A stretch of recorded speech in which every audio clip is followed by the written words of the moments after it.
So this here is a very simple version of the game, Hangman. First thing to note here is that all the different parts of the body are different nodes. The reason you want to do this is so that whenever a player loses a life, you can just, whenever a player gets a wrong letter, you can call this function, make sure they lost a life, and then match the amount of lives they have to what part of the body they lose. This is more of a visual thing. It doesn't actually impact how the game played, but if you're playing Hangman without the risk of the man hanging, I don't know what you're doing. The first most important part is having a list of words to choose from. Here, I just done a single variable with an array of different words. A better option, potentially, is having a text file, accessing the text file, and then using a for loop so that this line here means that as long as we're not at the end of the file, which what EOF stands for, it gets the next line in the code, and if the line is nothing, it adds it to my variable. This was for a different project, but it would work just as well for Hangman. You just need to make sure that you have a file, which isn't hard to do.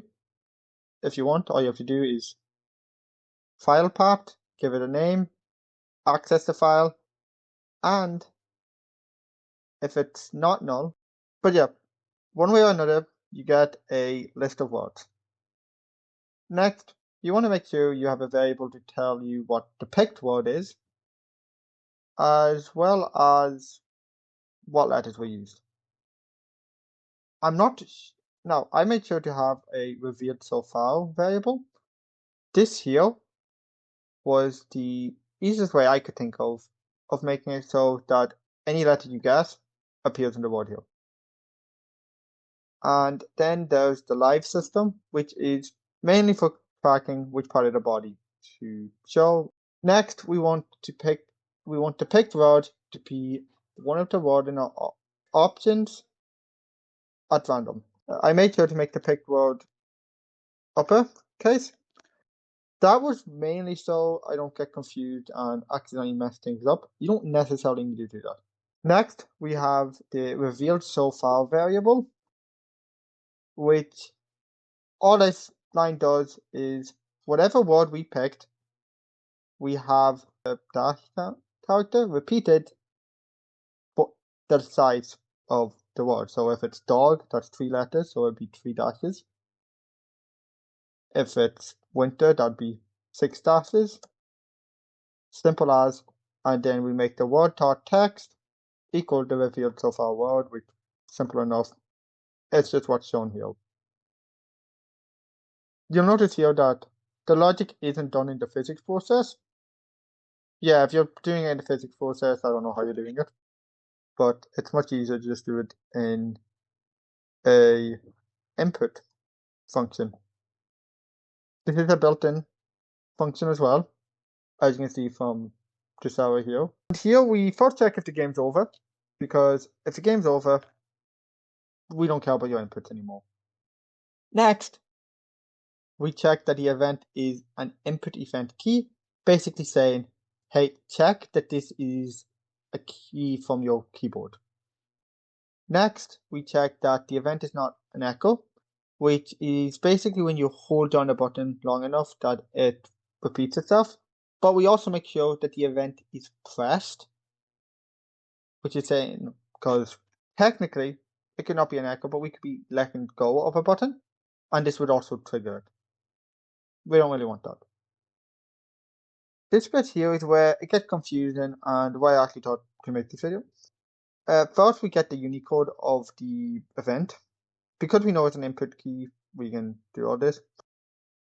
And next, we check if it's less than 91, we add 32. The reason for that is because if it's less than 91, we know it's not a number between 97 and 122. We add 32 to it because the only way it becomes a number between 97 and 122 after adding 32 is if it was between 65 and 90, which just so happens to be the Unicode 4 letters. I can't remember which one's uppercase, which one's lowercase, but basically all this is checking that the key pressed is a letter. So we get the letter, great, and then we convert it to an uppercase character. That's because we converted to upper up here so that it's the same. And then we create a new variable to check if it is in the word. And it starts off as false. And then we go through every letter in the word. Now this is a very handy thing in Godot or GD script, and I believe you can do it in other languages as well. You can treat strings as an array, because technically they're just an array of characters. Handy. So then this here goes through every letter and check if it's the picked letter. If it's the picked letter, we look at where the I is, which tells us the index, and we change that underscore to the picked character, whether that be 2, 3, whatever. So for dog, if you put an O, it would be 1, and so then it would go in the index of 1 or the second spot. And we make it equal to true. Because it can appear multiple times, we don't break the loop. And then we update the word text to have the new letter. And here is how I check for if the word is already completed.